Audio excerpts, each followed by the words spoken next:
ग्वालियर नगर निगम शहर की जीवन रेखा कहलाने वाली दो नदियों को बचाने और संवारने की जुगत में है। नालों की शक्ल ले चुकी इन नदियों की सेहत सुधारने के लिए डीपीआर तैयार है। नगर निगम की योजना के अनुसार नदी में मिलने वाले गंदे पानी को डाइवर्ट करके नदियों का शुद्धिकरण करना है। देखिए जरा रिपोर्ट।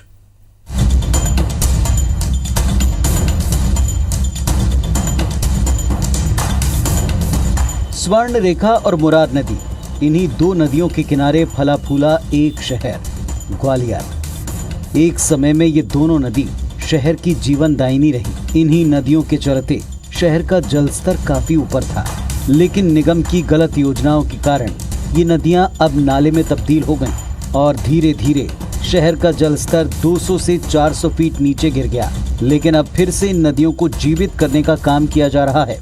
देखिए, बांधों की निरीक्षण इसलिए किया जा रहा है कि हम बस ये प्रयास कर रहे हैं कि हमारा कोई भी उसमें सॉलिड वेस्ट ना आए हमारी वाटर बॉडीज़ में, क्योंकि हमारा जिला सर्वेक्षण में जा रहा है। उसी को चेक करने के लिए पूरा विजिट थी मेरी, और वहाँ पे निरंतर सफाई की जा रही है। लोगों को भी जागरूक किया जा रहा है कि किसी प्रकार का सॉलिड वेस्ट हमारे वाटर बॉडीज़ में ना फेंका जाए, जिससे हमारी वाटर बॉडीज़ साफ और स्वच्छ रह सकें।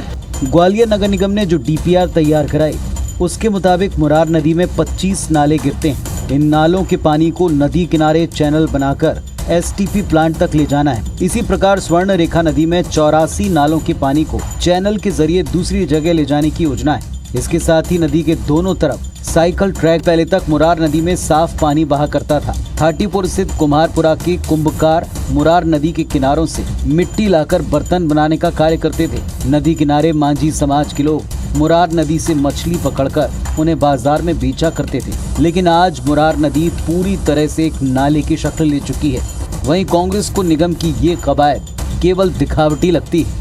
नगर निगम का सिर्फ एक एजेंडा है कि जनता की गाड़ी कमाई के टैक्स का पैसा किस तरीके से बर्बाद किया जाए। ग्वालियर के विकास की तरफ नगर निगम का बिल्कुल ध्यान नहीं। नगर निगम पहले अपने ही तो विकास कर ले। ऐसा नहीं कि स्वर्ण रेखा नदी को पुनर्जीवित करने के लिए पहले कोई काम न हुआ, लेकिन ये काम नाकाम साबित हुए। स्वर्ण रेखा नदी हनुमान बांध से शर्मा फार्म तक 13 किलोमीटर के क्षेत्र में लश्कर और ग्वालियर क्षेत्र को बांटती है। नदी के किनारों को कटाव से बचाने के लिए लगभग 12 साल पहले सीमेंट कंक्रीट कराया गया। नदी के तल के नीचे शहर की सीवर लाइन को निकाला गया। इसके बाद से इसमें गंदगी बढ़ना शुरू हो गई। 2009 के बाद से अभी तक स्वर्ण रेखा को पुनर्जीवित करने के लिए हर साल पैसा खर्च होता रहा। बांध से लक्ष्मीबाई समाधि स्थल सीसी लाइनिंग होने के बाद शहर का भूजल स्तर भी लगातार गिरता गया। लक्ष्मीबाई समाधि स्थल से लेकर फूलबाग बारादरी तक पानी को रोकने के लिए गेट लगवाए गए थे, जो कि अब खराब हैं। नाव चलाने के लिए निगम ने नदी पर 50 लाख रुपए खर्च किए। साथ ही इसके सौंदर्यीकरण के नाम पर फिश एक्वेरियम बनाया गया, ये भी अब बेकार हो चुका है। इतना ही नहीं, नदी का सीमांकन कराने के लिए विस्थापितों को एनजीटी के आदेश के तहत कॉलोनी में बसाने का काम भी अब तक नहीं हो पाया। शहर की लाइफलाइन कही जाने वाली इन नदियों को जमीन के लालच और अधिकारियों के धन कबाड़ने की नीति ने नालों में तब्दील कर दिया।